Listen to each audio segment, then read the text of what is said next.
lakad tayo ngayon, may bibilin tayong EcoSport.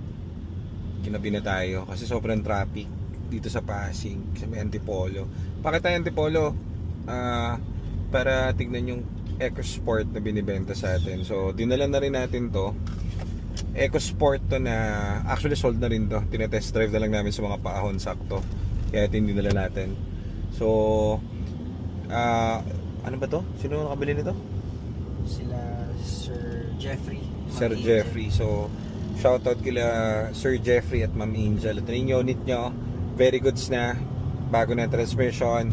Nakakabit na rin yung bago niyang ABS. Everything is good in the hood. So, eto dito kami sa mga paon-ahon.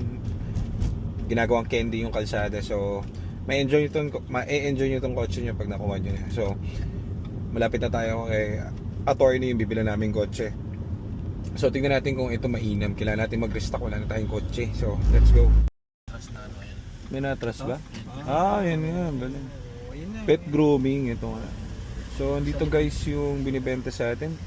Tignan natin kung mainam. Ayun, EcoSport. Naku po, orange. Pula ba yan? Ay, orange. Pula yun. Thank you Lord. Pula. Ay, salamat po. Pula. Akala ko orange. Dami namin orange. Isa na lang din boy.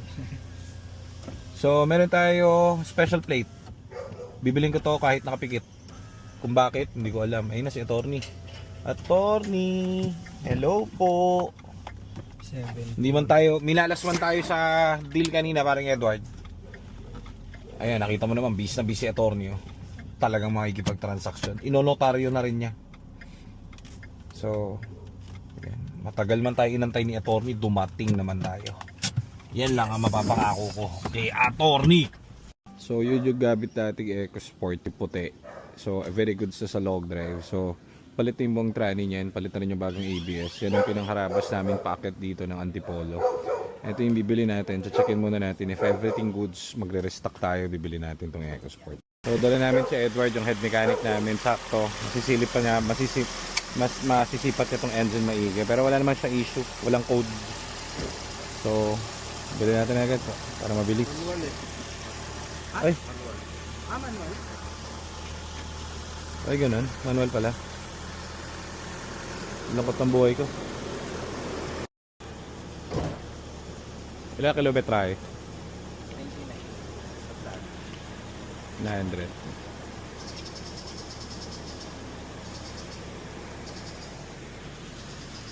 Labadala kung sa papel 80.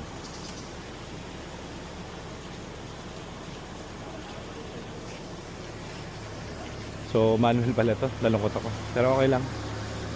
Kuhanin na rin natin eh. Go! I pass you the ball. Ito yung ball. Oh. Laman tiyan. Okay naman yung loob. Laman tiyan din. May nagano sa atin na manual eh.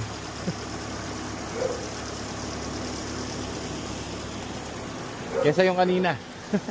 Sabog-sabog. Ayun o, kaha maganda. So, kapag may tawag na tawag sa atin sa manual, o ayan, meron tayong manual. Waiting lang yan sa inyo. Bayaran na ni Nico si Sir. Ito na lahat complete, no? First owned, so wala nang legit pa dyan kay Sir. So, uwi na natin. Wala nang test drive. Sabi ni Sir okay, so okay daw. So, very good. So, ayan na guys, legit na legit si Sir ang nagbenta. First owned siya niyan, gamit niya. Nagdi-dispose na si Sir ng ng cars niya. Kala namin matik, pero okay pa rin kasi first owned sila Sir dito. Saka tignan mo naman, top tier caliber. Maganda talaga yung unit, latag na latag. Pero alam niyo naman, is office shop, re-refresh pa rin to, pagagandahin para, alam niyo na, very good sa very goods. Kinuha na rin natin kasi layo ng biyahe namin. So ito, very good sa to. Release na natin to. Release na natin to, no? Okay na to kasi lahat ng uphill dinaan na namin. Very good to. So ito kay Sir, ang binibili naman dito hindi naman yung kotse, yung may-ari. Kasi pag may-ari, malupitan, o di bili na natin agad para wala nang problem. Ano pre, dito na tayo kasi hindi ko makapag-yosi. Wala pa yosi dyan. Wala. Hindi ko na pa nag-yosi. Mahirap yan.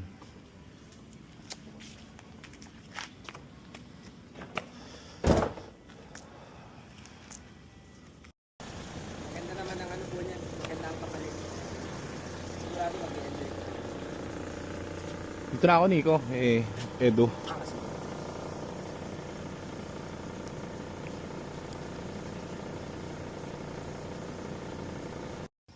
Ayan, checking tayo ng VIN number kung complete. So, bayad na. Uwi na tayo. Drive natin si Kuya Edo kasi malabang mata ko eh. Ano ako? Blindsided.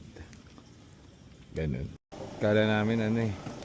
Matic, manual pala. Pero meron namang naghahanap sa atin ng manual. So, kung magkakaing, bibilin din. Ganun. Si attorney na mag-ano niya, notaryo. Kasama na natalo kayo sa'yo. Libre na tayo ng notary kay attorney.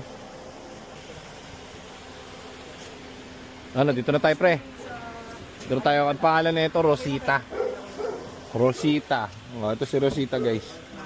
Kami, sasakay na tayo dito kay Rosita. So, kita nyo naman kung gaano ka-legit pag may bili tayong kotse. Actually, sabihin ko sa inyo, sikreto, ang dami naming order. Pre, kwentuhan kita. Ang dami nating order. Kita mo, sunod-sunod yung tawag, bumibili. Ang problema ko, hindi kami kumukuha sa marketplace. Alam mo, hindi tayo kumukuha sa marketplace eh. Pwede naman guys, nabibili ako sa marketplace ngayon para kumita, ipapasa ko sa inyo. Kaso kasi, iba pa rin kapag first owned eh. Kasi pag first owned, katulad yan, hindi na kami naghihirap. Wala nang ahente, wala nang tsurba-tsurba, wala nang... Kung ano, binibenta niya talaga kasi totoo yung reason niya. So, hindi na kami naghihirap. Every nuts and bolts alam niya. Oh, so, hindi kami naghihirap. Pag marketplace kasi mahirap eh.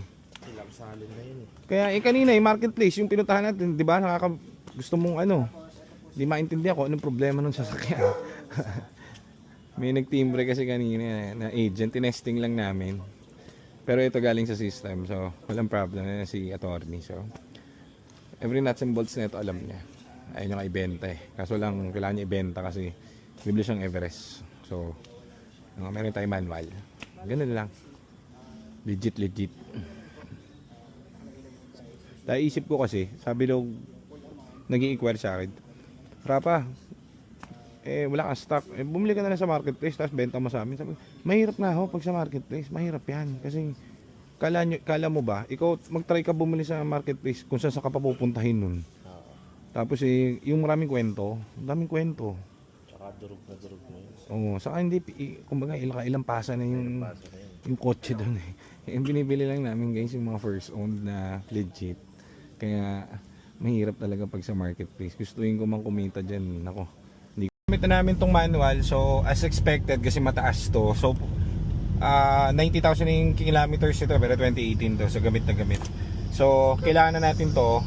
Nakatawad naman tayo kay attorney. So okay na yun. Kasi plano natin dito is full. Palitan tayong bagong clutch na pre. Kasi wala na sliding na eh. Umaandar naman siya pero syempre ito alam na ito yun. Kabisado niya to mamen. Unang gagawin natin dito, sasabihin ko na para sa makakabili full set ng bagong LUK na clutch. Tapos kasama na lahat doon, release bearing and everything. Kasama na yung cleaning doon, lahat yung bago brand new pare. Tapos isa pang napagtanto namin ni paring Edward ko, makalampag ano pre, etong side na to. So mga suspension nito, papadala na rin sa suspension to. In terms naman doon sa detailing, lagi naman free yun.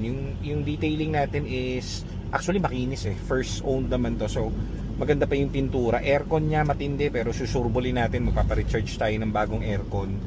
Ano pa ba? Ano pa ba nakikita natin dito pare?